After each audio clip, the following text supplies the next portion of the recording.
everybody, welcome back to another Blind Tuesday. So hope you guys been enjoying the content on the channel as of late. Excuse me if I haven't done any content lately. Just I don't know, just needed a little bit of a break.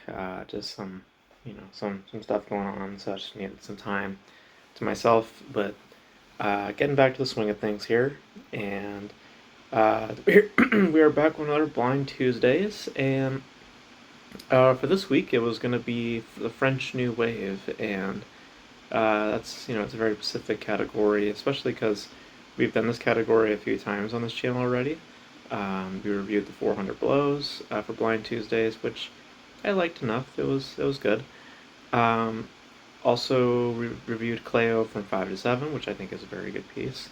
Um, and I was initially going to review something that I hadn't seen yet, a film called Le Bonheur, I believe that's how you say it. I was kind of curious about seeing that, but didn't have the time to see it. Or really, just to be honest, I just didn't have the energy to watch it. Um, like I said, it's been kind of interesting lately in life, so I just needed some time for myself. But I figured to do something that I have seen before, and kind of the staple, kind of the go-to for said category, French New Wave. And I haven't reviewed it yet because I just didn't want to like make it so obvious, like, oh yeah, we're gonna do this film now. It's like, oh well, of course you're gonna talk about this movie. But I figured by this better time than now, and it's interesting, the film that we're gonna discuss. That film that we're going to be discussing is, of course, Breathless, or A Bout de Souffle, as it's called in France.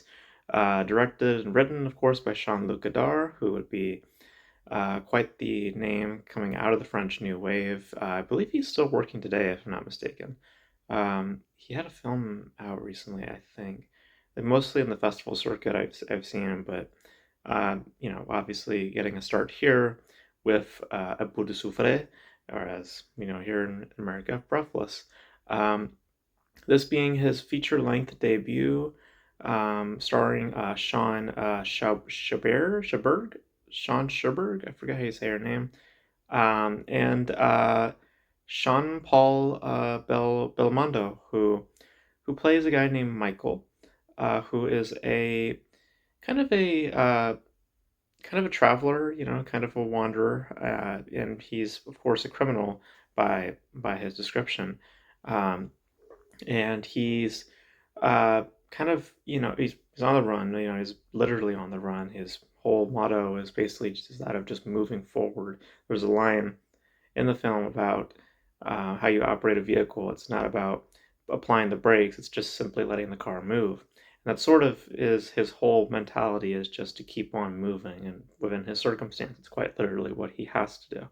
It's his survival. Um, he travels to France, where he has an old flame and a girlfriend named Patricia, played by Sean Sherberg, and they reunite for a little bit. And the film showcases that relationship, that sort of reunion, sort of love that is there, potentially that toxicity within that. And amidst all this, him trying his best to avoid capture, or to avoid the inevitable that is potentially more than just an arrest.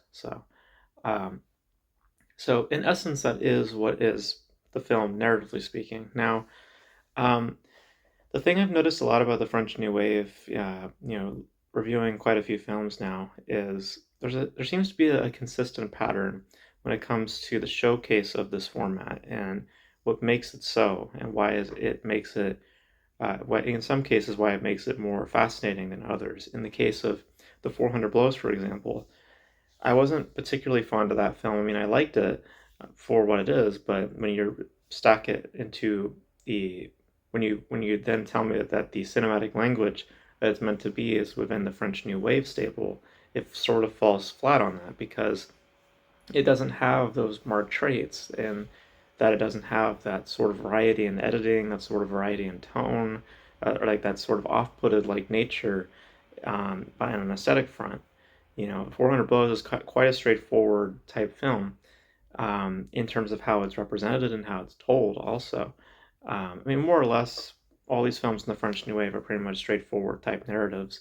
Um, Cleo from 5 to 7, I think, from memory, probably being the most distant in that it does have, um, in that it doesn't always feel like it's just cut dry, you know? I think. I could be wrong on that. It's been a while since I've seen that film, and this film as well, so excuse me if some details might be a little bit fuzzy, but I do have an general feeling of how I feel about these films. Um, and in the case of Breathless, um, it is quite the example about what the French New Wave is all about, in that it is a lot about the aesthetic and a lot about the technicality, and a lot to do with just the variety in that editing. You know, in the case of Breathless, there's like multiple jump cuts and very it sort of feels like a clash of elements in that of sound and music and of course in general just the edit, um, and in that there is some sort of flow, there is some sort of energy that is formed at the center of that sort of chaos, and thankfully so, there is some level of consistency in that, and there's some form of attachment, some form of understanding within sort of that chaotic like nature. And it sort of informs the characters to a certain extent, specifically that of Michael, our main character.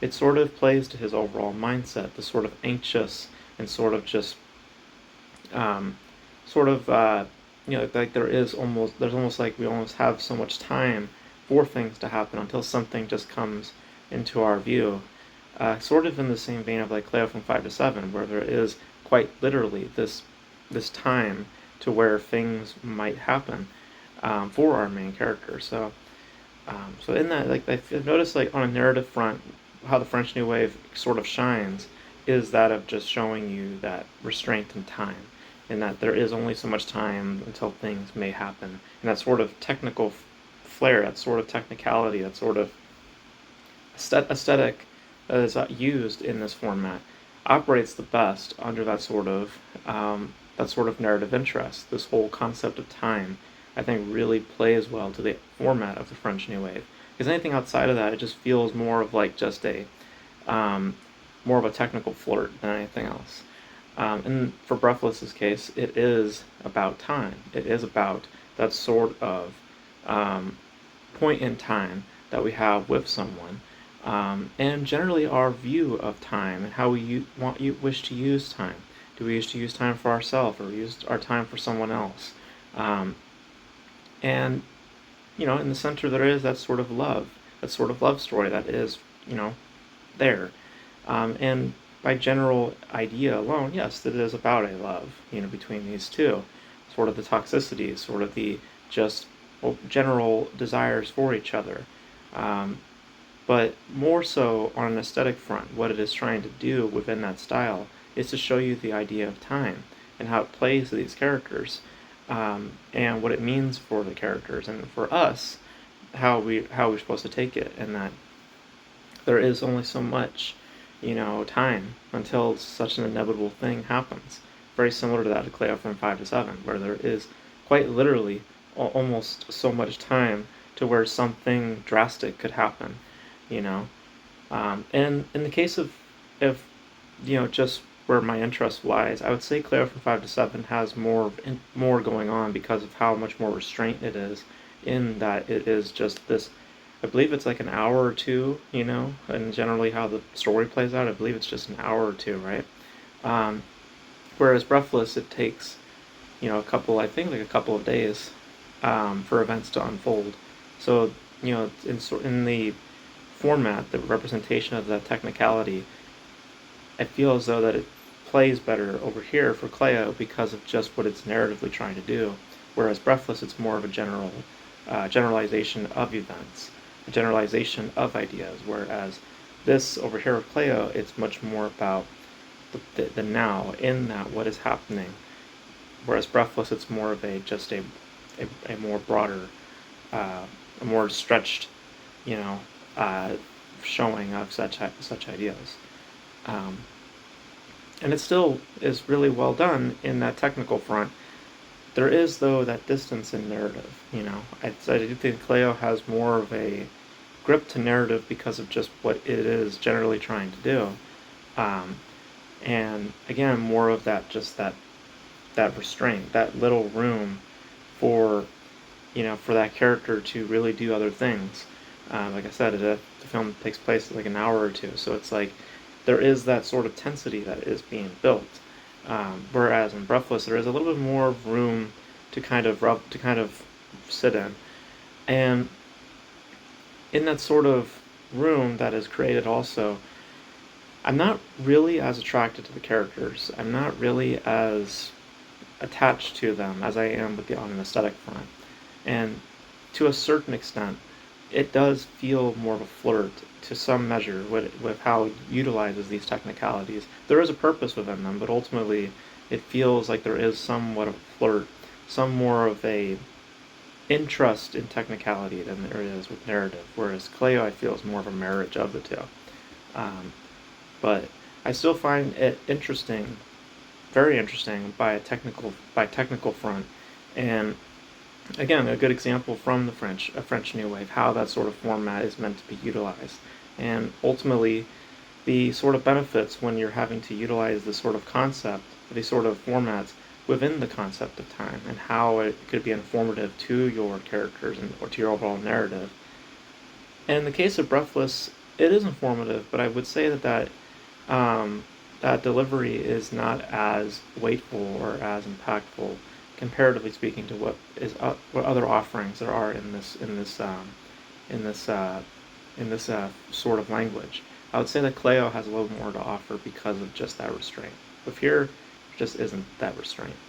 Um, but it's still technically interesting. It is performance-wise good from my memory of it. And the music is just beautiful, beautiful music. I don't know who did the score, but the music here is just chef's kiss, just amazing. Um, but yeah, I mean, of course, also it's in black and white, so I'm a sucker for black and white. Um, so, I mean, it's aesthetically, it's interesting, technically very fascinating, informative. Also, it's not, like I said, it's not there just to be weird. I mean, it has a purpose for why we're seeing these varieties and jump cuts and these certain images, or why we have to do close-ups and then this and that. Everything has a purpose for that. There's a certain design. There's a certain purpose within it. Is not just for like smoke and mirrors sort of effect. Um, but I would say that if you want a great, like the best example of the French New Wave and how that a marriage of both narrative and aesthetic, I would say check out Claire from 5 to 7. Breathless is good, but it has a little bit more of an interest in what is happening in front of the camera and what we can show, and a little bit not so in what we can say. So, um, so that's the way I would put it for Breathless. It's good, but I don't think it has as much to say, and as much to tell us as much as it does in showing us. So yeah, so those are my thoughts on Breathless or Et bout de souffle. I like it. I don't love it as much as say like Cleo from 5 to 7, but I like it. I like it from its music, from its technicalities. The performances are good, um, and the writing I can recall being decent. Um, but like I said, I don't think it has as much to say compared to anything else in this particular language. But I appreciate the utilization of said language because it understands how that language is meant to be used. It's really meant to be used for this idea of time, this concept of time. That's what the French New Wave resides in, is within the concept of time. Anything outside of that, it's more of a flirt, more of just showing you of those technicalities and not using those technicalities in a more meaningful fashion. So, but I know there was a remake in the 80s, right? 90s with Richard Gere. I never have seen it, but you guys let me know if that was good or not. I've heard some conflicting thoughts on it. Some people really like it, some people don't really like it. Some people say it's better than this particular film. I don't know, never seen it, but you guys know your thoughts, and of course your thoughts on this film specifically, and your thoughts on the French New Wave in general. And this being Blind Tuesdays, we are going to go to the wheel.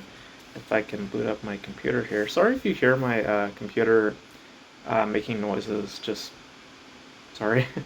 It's just new computer, new hardware, so just trying to get everything situated. But this being Blind Tuesdays, we're going to spin the wheel, and we're going to do that right now. And of course, since I don't have my stuff set up yet on my new laptop, we're going from the old laptop. So excuse me if you see me looking down here for a minute as we spin the wheel. But we're going to spin the wheel now and see what we get. So here we go. The next week on Blind Tuesdays, it's going to be a...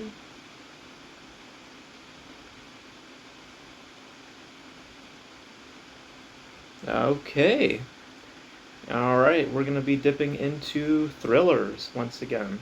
So that's going to be for next week's Blind Tuesdays is thrillers. So there you have that. So just putting my laptop down right here. Don't want to break that.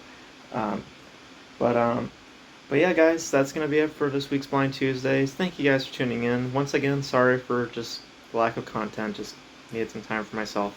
But hope you guys enjoyed this video. Let me know your thoughts on Breathless, and of course your thoughts on the French New Wave, generally speaking. Your guys' thoughts with the concepts, the sort of language, how you guys think the format works best. Let me know all your thoughts in the comment section below. And that's going to be it for this video, guys. Thank you guys for tuning in. And until then, I will catch you guys in the next video. Bye.